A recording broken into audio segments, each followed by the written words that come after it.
maîtresse. Eh oui, je suis de retour pour une nouvelle vidéo. Alors je suis très contente parce que la première que je vous ai envoyée, elle a fait 83 000 vues. Hein? Oui, bon, d'accord, elle a fait 83 vues. Oui, bon, j'ai dû la regarder au moins 30 fois, mais le reste c'est vous, hein? Donc, je vais vous proposer aujourd'hui une nouvelle petite vidéo. Aujourd'hui, on va rester sur le même thème, le calcul et les virgules, mais cette fois-ci, on va aborder la technique de la soustraction avec des nombres décimaux. Les règles pour poser une soustraction avec des nombres décimaux sont exactement les mêmes que celles pour l'addition. Il y a juste une petite chose en plus, mais je ne veux pas vous spoiler, je vous le dirai plus tard. Pour bien vous expliquer cette méthode, je vais vous donner 3 exemples que je vais développer.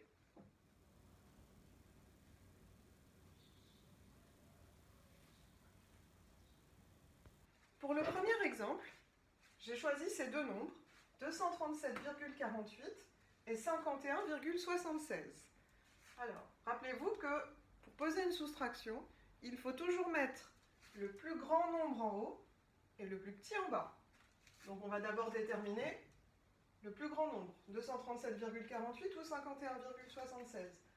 On regarde la partie entière, 237 est plus grand que 51. Donc je vais pouvoir poser ma soustraction.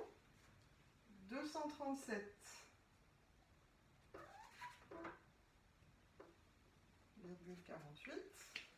Je mets ma virgule en rouge. Et 51,76. Rappelez-vous, comme pour l'addition, on aligne les virgules. Donc,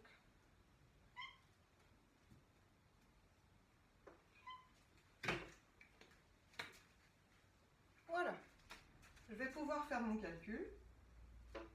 8 moins 6, 2. 4 moins 7, je ne peux pas. Donc je vais mettre une dizaine ici que je vais replacer ici. Donc maintenant mon 4 se lit 14. 14 moins 7, ça fait 7. Je continue. 7 moins 1 plus 1. 7 moins 2, ça fait 5. 3 moins 5, je ne peux pas, donc je rajoute une dizaine que j'enlève ici. 13 moins 5, ça fait 8. Et 2 moins 1, ça fait 1. Et bien sûr, on n'oublie pas la virgule, très bien. Donc, voici mon premier résultat.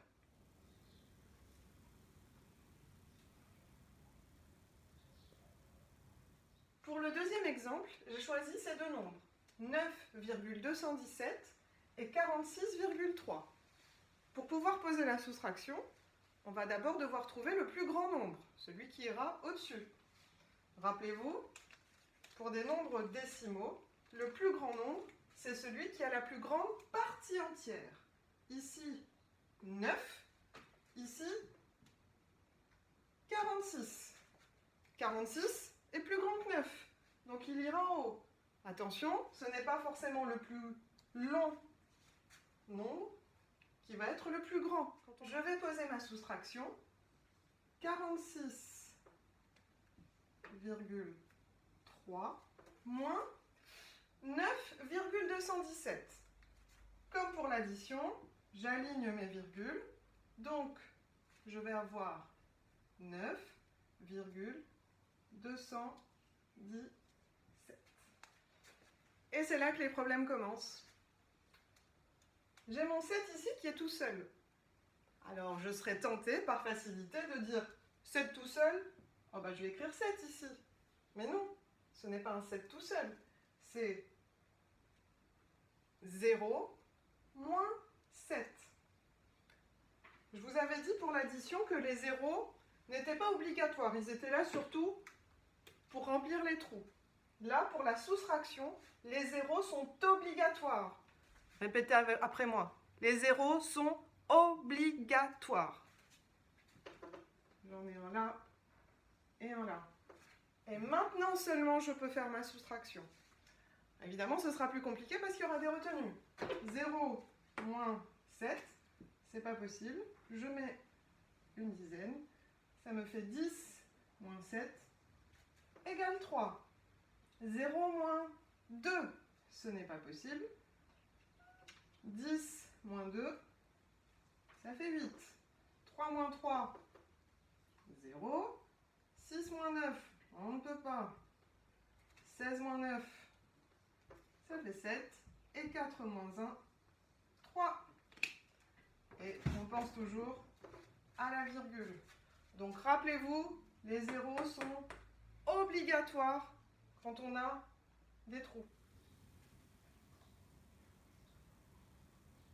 Pour le dernier exemple, j'ai choisi ces deux nombres, 153 et 24,59. Donc comme à chaque fois, on va déterminer la partie entière. Ici, c'est 153. Il n'y a pas de virgule, donc il n'y a pas de partie décimale. Et là, c'est 24. 153 est plus grand que 24. Je vais maintenant pouvoir poser ma soustraction. Donc je vais commencer par 153. Comment je vais écrire 24,59? La partie entière, c'est 24. Donc je vais la mettre sous 153, qui est un nombre entier, la colonne des unités, la colonne des dizaines. Et puis j'ajoute ma virgule. Vous voyez bien le problème qui se pose. Ici, j'ai un trou. Et je vous ai dit que pour la soustraction, on n'avait pas le droit de laisser des colonnes vides. Donc, je vais ajouter une virgule et je vais transformer 153, mon nombre entier, en nombre décimal. Ça va devenir 153,00. C'est exactement la même chose, mais je vais pouvoir faire ma soustraction. On y va. 10 moins 9, ça fait 1. 10 moins 6, ça fait 4. 13 moins 5, ça fait 8. 5 moins 3, 2. Et 1 moins rien, ça fait 1. On pense évidemment à la virgule. Hop, j'ai terminé. Donc pour résumer, quand on pose une soustraction avec des nombres à virgule, il y a deux règles importantes à respecter. La première, bien sûr, comme pour l'addition, c'est de bien aligner les virgules et de ne pas oublier la virgule au résultat. Et puis la deuxième, c'est quand on a dans la partie décimale des trous, il faut les remplir avec des zéros. Et ces zéros ont une valeur. Voilà, maintenant c'est à vous de jouer. Vous avez des exercices à faire, alors au boulot! Voilà, c'est terminé pour aujourd'hui. On se retrouve bientôt pour une nouvelle vidéo. À bientôt les petits clous!